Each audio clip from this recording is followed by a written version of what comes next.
I think the trouble with marriage today can be traced back to the trouble with weddings today.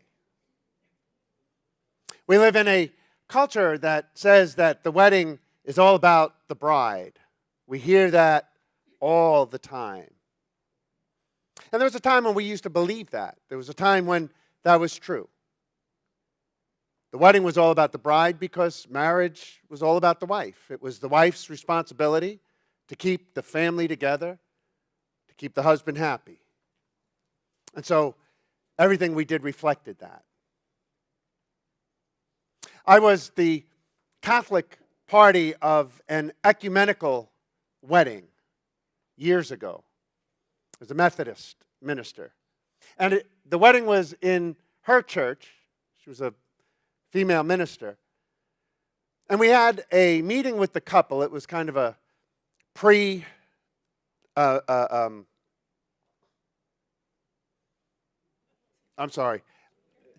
going over the ceremony before the rehearsal. It was a pre-rehearsal rehearsal. And we were sitting talking about it, and the minister says, "And then I will ask, who gives this woman away?" And I stopped, surprised, and I said, "You still say that?" Surprised. And she said, "Yes, we haven't said that for years. That has not been a part of the Catholic ritual for decades. But they still say it in the Methodist Church." And I asked her, "Doesn't that bother you? Doesn't it bother you to ask a question like that? Who gives this woman away?" She looked a little surprised. She said, No. Nobody really believes that anymore anyway. So I asked her, when are we going to transition to the part that we do believe? And what is going to mark that transition so we will know that from here on out what we say we really believe? The trouble with marriage is the trouble with wedding because it says things that nobody really believes anymore. I have to wonder, though, everybody says marriage is forever. Marriage is a lifetime commitment. We say that, but I have to wonder how many people really believe it. There are so many things that we say we believe, but really don't. And there are equally as many things that we deny we believe, but really do. That's a problem. When Jesus went to Bethany, after his friend Lazarus died, he was met by Lazarus' sister Martha. And he tries to comfort and console Martha, and he says, "Your brother will rise again." And she says what she had been saying her whole life, something that every Pharisaical Jew believed. Yes, Lord, I know. I know he's going to be raised on the last day, on the day of resurrection. Blah, blah, blah. Yes, I know. I believe that.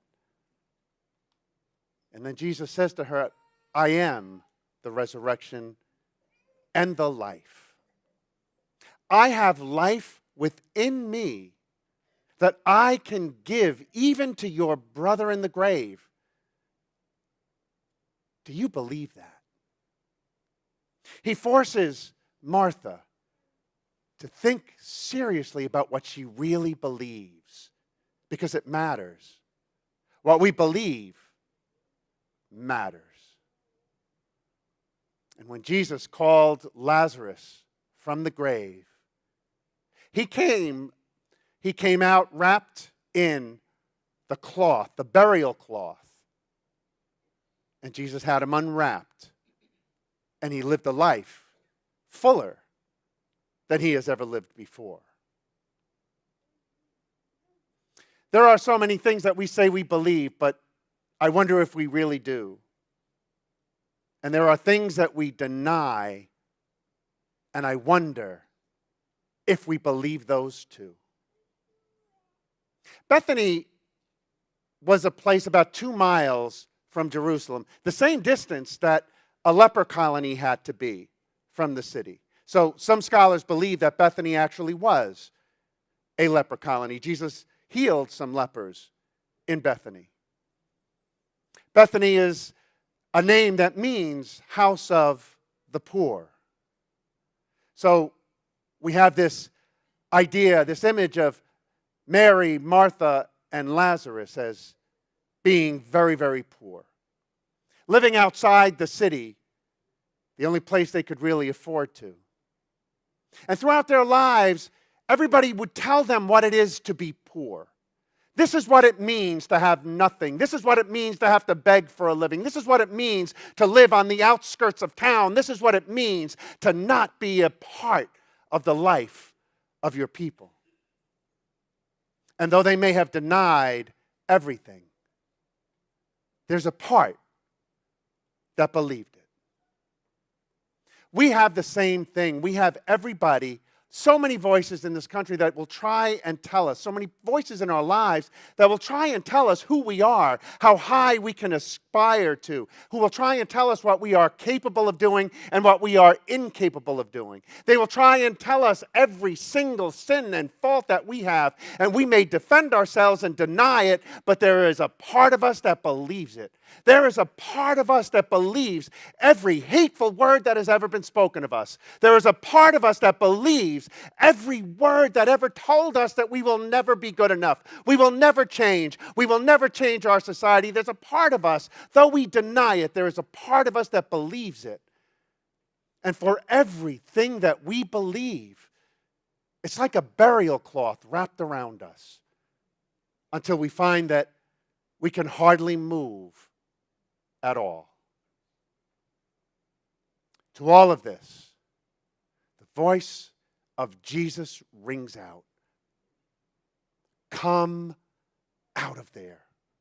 Come out because I have something else to tell you. Come out because I am life and I can give you life. When my spirit lives in you, I can give even your mortal bodies life. That's what St. Paul says in the second reading. Even your mortal bodies, I will give you life like you have never seen, life like you have never known, life like you have never lived. I can give you the fullness of life, but you have got to come out first. There's safety in the tomb. There's safety in the tomb because when we're in there, all wrapped in that burial cloth that we have our whole life collected, it's like a swaddled baby. We feel secure. We feel safe. We feel protected. No one can hurt us when we're in the tomb. Nobody can laugh at us when we're in the tomb. Nobody can scorn us when we're in the tomb. Nobody can ever tell us how bad we are when we're in the tomb. When we're in the tomb, we have safety. We have protection. And Jesus says, come out. Come out. It's dangerous, but come out. Come out. You will have people who hate you, but come out. You will have people who laugh at you, but come out.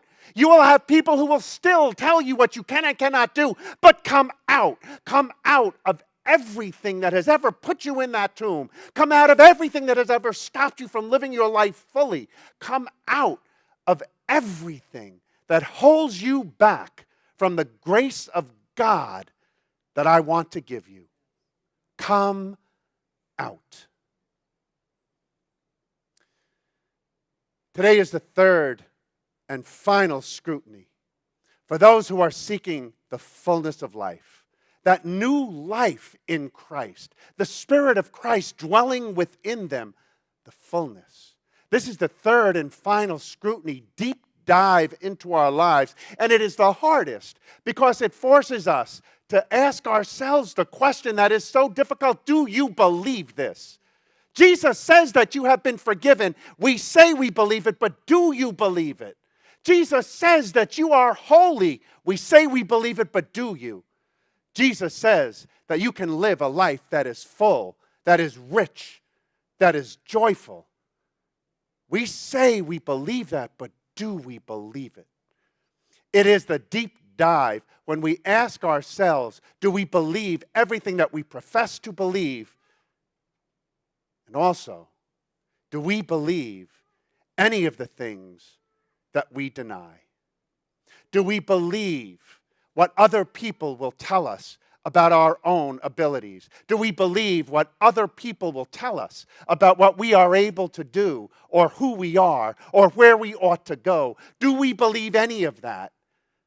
The voice of Jesus calls us out of the tomb. The voice of Jesus calls us back to life. The voice of Jesus calls us to live fully a life of grace. The only question is, do you believe it?